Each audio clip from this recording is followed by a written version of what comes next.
because in our last class, we finished chapter 4 and we did the union of chapter 4, and then we actually started chapter 5.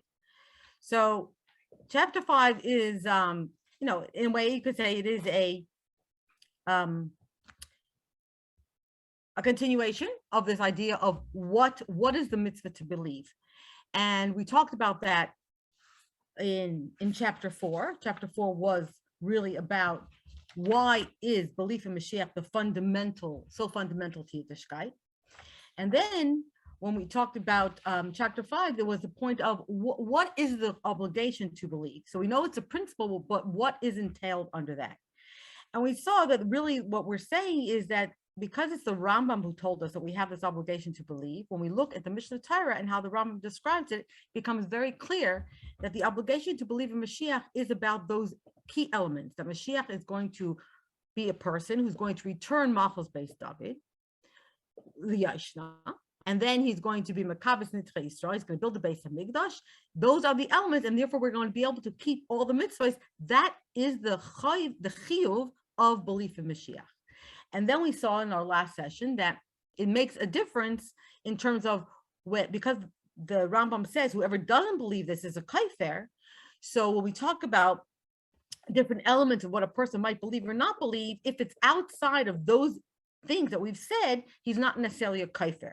Okay, it's only if he doesn't believe those key elements, as the Rambam writes them in Mishnah Torah. So that was last week. So tonight, the end of chapter 5, the next little section, chapter 5 is a very short chapter, is the next little bit. As you see here, Ein mitzvah lahamim b'bias Mashiach. We find, if you look at the Rambam at the Sefer Mitzvahs, there is no separate mitzvah to believe in the coming of Mashiach. So the question is, why? Why isn't there a mitzvah? If there's an obligation to believe in Mashiach, why is it not a mitzvah? Okay, so here we're going to see something that really kind of connects again to the Ikrim and the difference between something that is one of the principles of our faith versus one of the mitzvahs. Okay, so once again, I'll begin, and then someone is very welcome to take over. So based on everything we've just said, again, that the parameters of belief is around those elements that the Rambam writes in Mishnah Torah, that Mashiach is a person who's going to give us back Malchus Beis David, build the Beis Mikdash, gather all the entirety of Israel. And that the coming of Mashiach is considered one of the principles and one of the foundations of our Torah. So therefore, the Rebbe continues and explains another point. The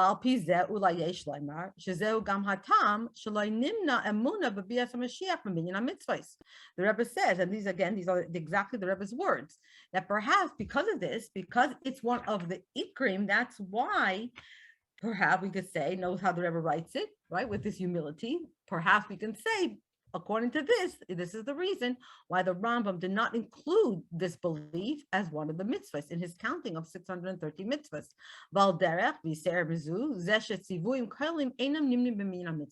And why is it so? Because and even more, it's more than a mitzvah. These things that are general mitzvahs, in other words, things that incorporate everything, is not really incorporated in counting the mitzvahs.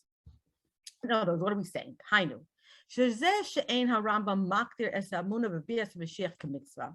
When we look at the fact that the Rambam does not count the belief of Mashiach as a mitzvah,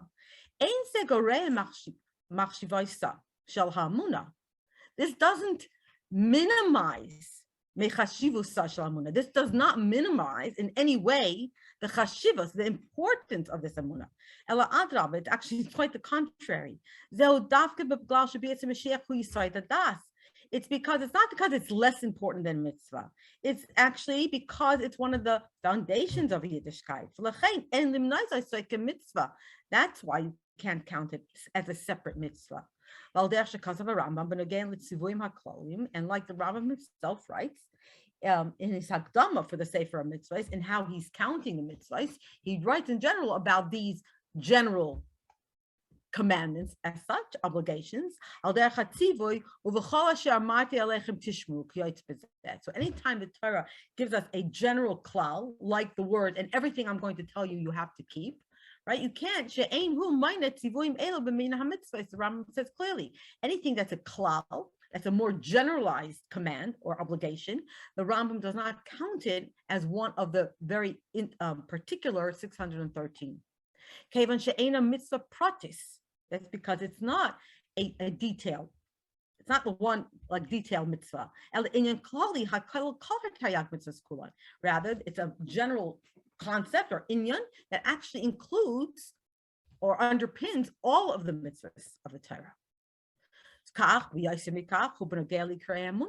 So if it's like that with the general mitzvahs, like anytime the Torah says, and you need to listen to what I say, right, which incorporates all the mitzvahs.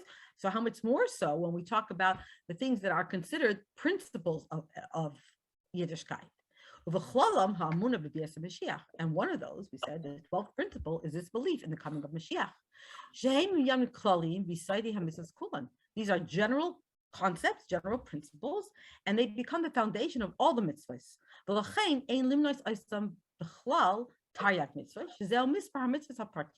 That's why we don't count them as one of the 613, because that is telling us these are individual, detailed, specific mitzvahs, and this is a klal. So klal can't be counted as a mitzvah. Again, the key point here is that just because it's not a mitzvah doesn't mean it's less important than the mitzvahs. It's actually becomes more important because it's the foundation of everything. Mm-hmm. And just in here, sorry, you want to ask a question? Yeah, Emunah in Hashem is considered one of the mitzvahs. What's the first mitzvah of the Rambam? The first mitzvah to know Hashem. Exactly. Right, and the belief is that Hashem is one, he's only one, and there's no other thing beside him. And that's why you can understand why the Rambam actually explains the first mitzvah as it's Leida es Hashem, it's to know Hashem. In other words, and that's why according to Chassidus we say it's about learning about Hashem, because it's not about just believing in Hashem, because that's actually an ikar. Because if you don't believe that there's a God who created the world, then why are you doing any mitzvahs? Why are you doing anything? Right? That's what I thought. Yeah.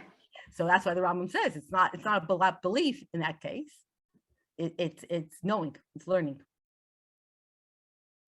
Okay. So all of the 13, this applies to all the 13 ikrim, but they're all not considered mitzvahs. That's right. Exactly. And then in this concept, Mamshech HaRebbe Muvar es L'shon HaRambam. So now the Rebbe also goes on and he explains the words of the Rambam. Shekasa b'lashon shlilis. When we look at this, and we look at that ikar, that 12th ikar that we looked at, the Rambam writes it in a negative way, right? He negates something. He says, Misha eino imamin by kaifer b'Torah, right? Doesn't say one who believes it as doing a mitzvah. One who does not believe this is denying the Torah. Even though you might think that, okay, the Rambam should have first written it in the positive form, right? And what we're obligated to do. But we have to, in general, we have to believe in the coming of Mashiach.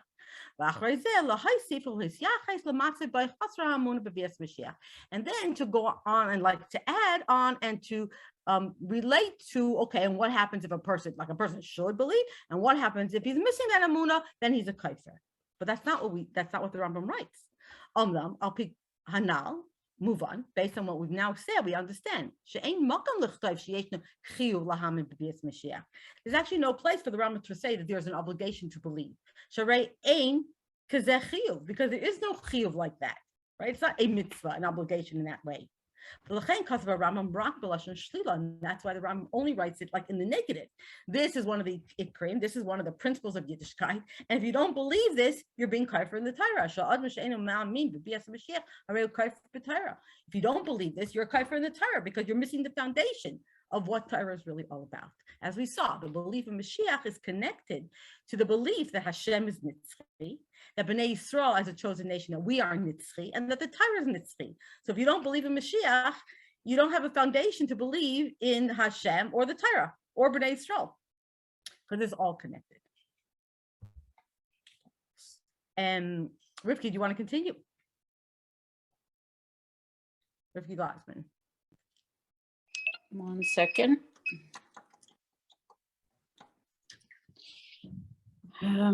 L'toisefes bir hadvarim yesh leimer.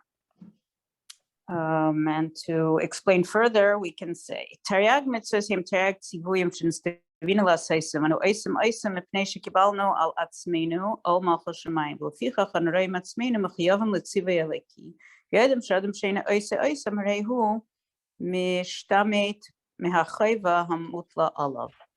So the 613 mitzvahs are 613 commands that we were commanded to do. And we do them because we accepted in ourselves Ol Malchus Shamayim, and we see ourselves as mechuyev in doing what Hashem commands. And we know that if we don't do them, then we're missing out on we're not fulfilling our chayv, our obligation, the obligation that was put on us. Ach benagei likre emuna davar baruhu she'emuna sa'adam b'yud gimel ikram ein yachal yos kfuya al yidei tzivay sherei kaidem she'adam makir b'metzias Hashem u'nevuos Moshe v'amitas ha'torah v'chulei ein hu makir b'tzivay she'ikafa olav lamin bahem. But in connection with the foundation, what is it called? Ikre Hemuna. The principles of our faith. Principles, thank you. Principles of faith. Yes. It's obvious that that the belief in these 13 principles can't be forced by a command, because before the person knows about Hashem and about the Nevuah of Moshe and that the Torah is true, he doesn't even know about the command to believe in them. Right. In other words, he doesn't recognize, right? So you can't force him by commanding him, because if he doesn't recognize Hashem and the Torah and belief in the Torah and belief in Moshe Rabbeinu and everything like that, then he doesn't feel obligated to any of the tzivuyim anyway. So you can't force him, right? You can't force him to believe. You can force someone. You have to have a belief, and once you have a belief, because belief is more like you could say like a feeling, right? Once you have a belief, you can then say, okay, now you believe, so now we're going to go in terms of the mitzvahs. And it's like that with everything. We think about like Rosh Hashanah, right? Rosh Hashanah is about crowning Hashem as king. And before we can come to Yom Kippur and talk about tshuva and returning to Hashem, you have to have accepting Hashem as king on Rosh Hashanah. Otherwise, who are you returning to? If you don't believe in Hashem, then what is tshuva all about? And that's the whole answer of why Aseres you made tshuva. We say 10 days between Rosh Hashanah and Yom Kippur, when in fact there's only 7 days. We say 10 days because it's 10 days between the concept of Tamlichuni Aleichem, of making Hashem king, which could be done in the first hour of Rosh Hashanah, and Yom Kippur, which is the kapara, that could be the very end of Yom Kippur that we get the kapara. So between the Tamlichuni Aleichem and the kapara, there could be 10 full days, right? The 10 days in between. But it's really this concept that if you don't recognize Hashem, then there's no tzivui to talk about. So you can't command the belief has to be there. And only then can you talk about mitzvahs. Okay. And therefore, okay.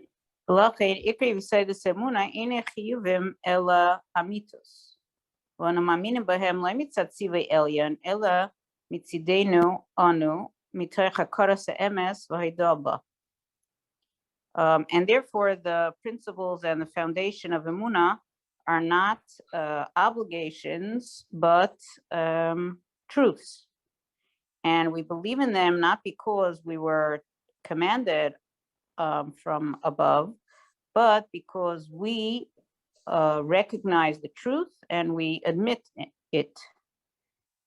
Im kasbar Rambam sheikrim elu nitarim lahechacha sichlis ay mitzad kabbalah shekenes galil Avram Moshe ve'kach kibalna mehem ay kasbar pnimiyah shel teres achsidish shel neshama lekish shel kol yudi yesh akarativis belikos ve'enetzricha lehechachas al kain. So either according to the explanation of the Rambam that we could prove these principles, or because of intellectually, right? That we could come up with some sort of intellectual evidence for them. Or because we received, because of Kabbalah, that we received it from our forefathers, and it was revealed to them, and we got it from them.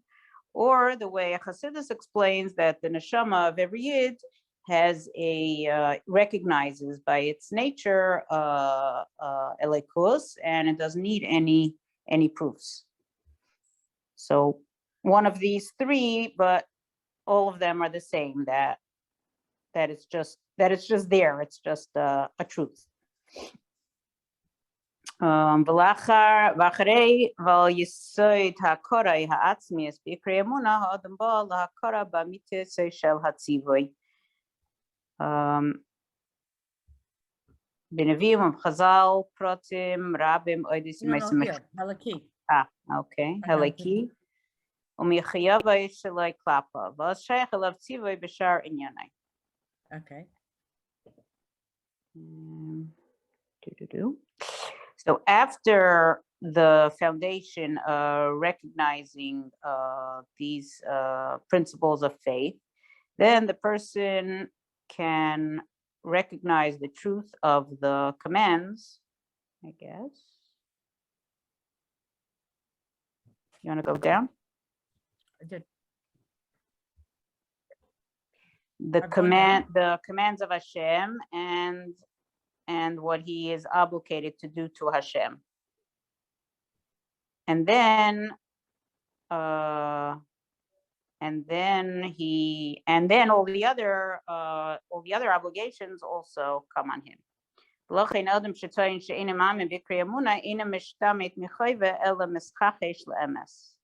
And therefore, a person who says that he does not believe in these foundations of faith, he's not going against his obligation, but he's denying the truth. And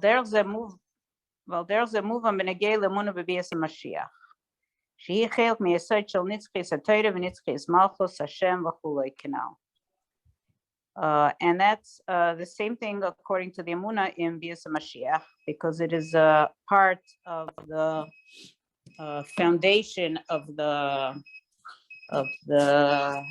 I forgot the word you used there, Nitzchias, the eternity, the permanence, what was the word? The eternity, everlasting nature of Torah. Okay, Eternal everlasting nature nature, of Torah. eternal Torah and Malchus Hashem. And the third thing, I guess, was Malchus Beis David, like we learned earlier. Eternal aspect of Bnei Yisrael. Okay.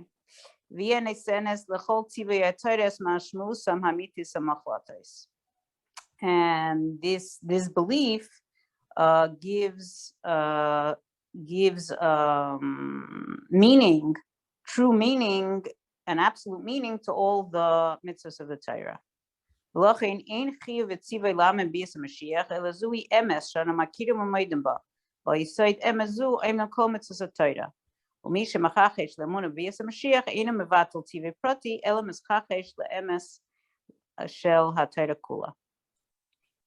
And therefore, there is no command to believe in the coming of Mashiach, because this is a truth that we recognize and admit to. And on the basis of this truth stands all the mitzvahs of the Torah. And therefore, one who denies Emunah and Bias Mashiach, he's not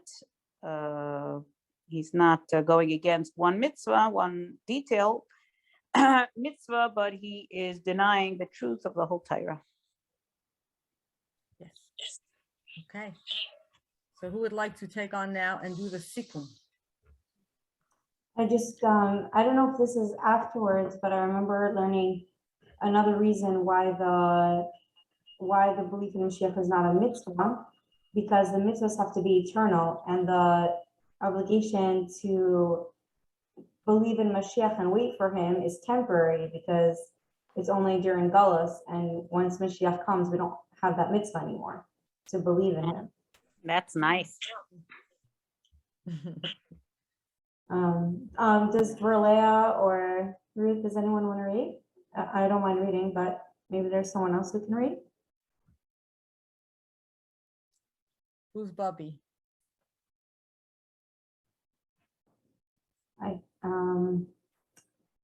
Who is Bubby? We know you, Bubby. I just forgot your name. She's usually with us. I guess I'll start, but if anyone is able Right. to read, Go ahead. Oh, here. From Eretz Yisrael. Do you want to read? I'm not ready to read. Thank you. Okay, no problem. So, Sikon, בנביאים ובחז"ל פרטים רבים עדס ימי המשיח, וישנם דעות שונות איך לפרש את דבריהם. Okay, so in the Nevi'im and Chazal, we have many details about the days of Mashiach, and there's different opinions about how to interpret them, how to explain them. Achshir ha'emuna b'vias Mashiach shemuchach v'yes yitzchak Yehudi hi emuna shemalchus David al Yisrael tachzar v'yashna v'yiskaimu kol mishpatei Torah. But the belief that we must have, like the minimum, is that Mashiach, that every Jew must have, is that the belief that the Malchus of David will return to the way it was before, and that we will keep all the mitzvahs of the Torah. The kol shara inyanim shehuskru b'chazal edis Mashiach lo yachshu ki yisayid b'emunah u'mi she'ein imaka b'hem lo yachshav k'kaifer. All the rest of the details, all the rest of the things that it says about the days of Mashiach are not considered the foundation, like foundational to our emunah. And if someone doesn't accept them or recognize it, then they're not denying the Torah. So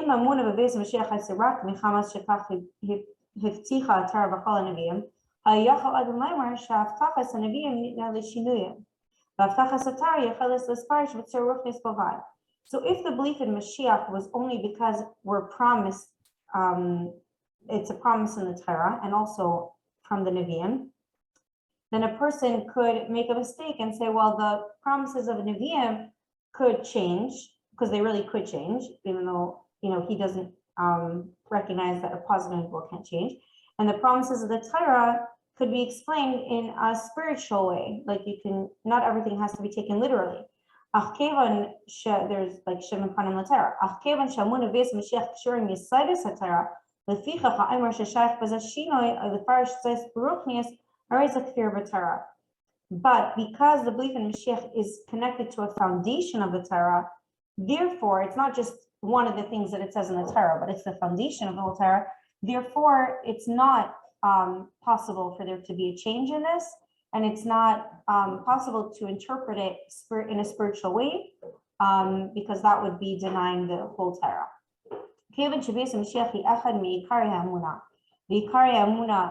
Einam chiyuvim. So because the coming of Mashiach is one of the foundations of our faith, and all the foundations of our faith are not mitzvahs, they're not obligations, but they're truths that all of the mitzvahs are based upon.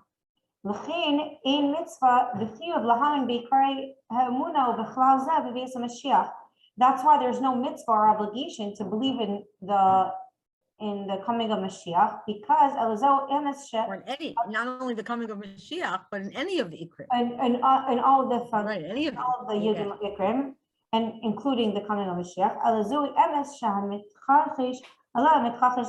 But it's the truth, and if someone who denies it, they're denying the whole Torah. So, yeah. Yes, that's it. So that's the theme. So now we understand that the belief in Mashiach is an obligation in terms of, it's not a mitzvah, but it's a foundation of emunah, right? It's a foundation of Yiddishkeit, as we saw before, and therefore the parameters are exactly as the Rambam writes at the end of Mishnah Torah. That concludes chapter 5.